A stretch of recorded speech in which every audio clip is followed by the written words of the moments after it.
Marami ang nag-aabang dahil sa pinaparapol natin na Miyu na nabulok na pero pinaganda natin. Isang maswerteng followers ko ang mananalo sa Miyu na ito. Kaya umagang-umaga pa lang, alas 3 na ng hapon, nagising na ako at lumabas na ako ng bahay. Kinamusta ko yung Miyu na ipaparapol natin dahil alam nyo naman na busy si Moto D kaya hindi na natin ito naasikaso. Pinalabas ko kaagad kay McGreggy yung Miyu kaya kung makikita ninyo, grabe ang tindi ng kalawang nito. Medyo na-stuck na ito at ayaw umandar pero madali lang ito gawan ng paraan. Lahat ng bagay ay kaya natin gawan ng paraan. Mahirap man pero kailangan. 7, 8, siyam.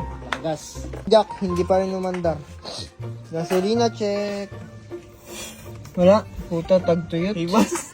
Pinwesto na kaagad ni McGreggy yung Miyu natin dahil lilinisan niya ni McGreggy. Grabe, matindi yung alikabok ng Miyu na ito pero madadala pa naman siya sa linis gamit ang tubig pati na rin ang sabon. Di pa ganong nalilinisan mga kamotodik pero kung makikita ninyo yung ganda ng kulay niya tsaka ng tindig niya. Na, dinadakoy nga ni McGreggy.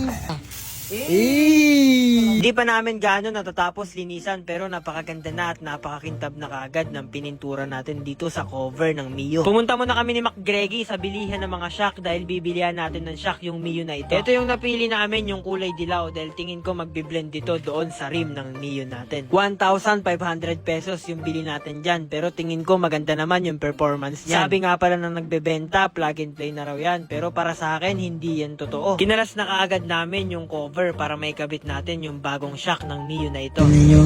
Pinakalawang na. Pinakalawang na.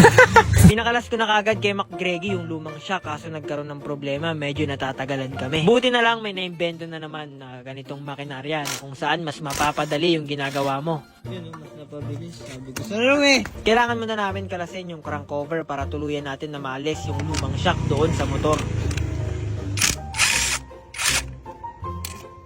Kompleto ang tools. Ayun na. So yun, nahihirapan ka. Yeah? Ito na yung luma mga kamotodik ko kung makikita ninyo. Nagpa-function pa to na maayos sa tingin ko pero kailangan na natin palitan kasi luma na. Para naman pag binigay natin yung Miyu na to, Walang reklamo. walang reklamo at maganda yung function ng shock Ang niya. ina mo matudik, binigyan mo na lang ako black pan shock. Ate mo!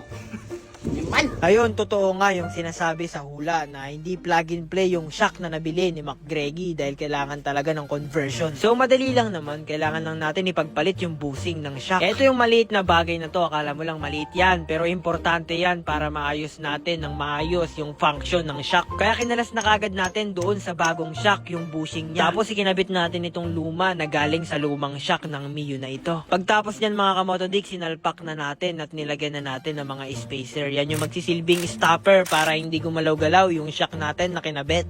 Yun! Ganda! Nag-play! Uy! Oh.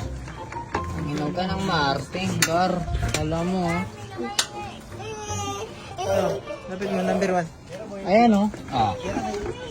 Ina, malambot pa sa hinaharap. Ayan, nakabit natin ng maayos yung shock na nabili natin. Kaya abangan nyo sa susunod na video yung mga dapat ninyong abangan. Kaya kailangan lagi kayong updated sa vlog natin. Dahil kung hindi, baka nanalo na kayo ng Miyu. Tapos, hindi pala kayo nanood ng live. Edi irirapol natin. Diba? Ito na nga pala yung pinaka-content natin hanggang sa marapol natin yung Miyu na ito. Dahil may konti pa tayong adjustment na gagawin. Kaya sa mga gusto pang sumali dyan, pwede pa kayong humabol. Panoorin nyo lang yung video na ito kung papaano kayo sasali. This week na nga pala yung live natin sa Miyu na ito. Kaya mag-abang-abang kayo. Baka mamaya nag-live na ako tapos kayo yung manalo. Ayan, sa mga gusto pang humabol para sumali sa raffle ng Miyu na ito. Napakadali lang at this week na natin niraraffle yan. Kaya panoorin mo yung video na ito. Kaya kung gusto mo sumali, mag-register ka na. Ilagay mo yung phone number mo at saka password mo. Screenshot mo at isend mo sa messenger ko para makasali ka sa raffle ng Miyu na ito. Tumaya ako ng 18,000 pesos dito at pinili ko lang yung mga gold bar. Kailangan iwasan mo yung mga bomba. Yung 18,000 ko, naging 33,000 na kagad. Kaya pumili ulit ako ng mga gold bar. Yung 18,000 ko, naging 41,000. Kaya i-cash out mo na yan. Sa mga gusto nga pala maglaro ng masaya game, nasa comment section ko ang link. Kaya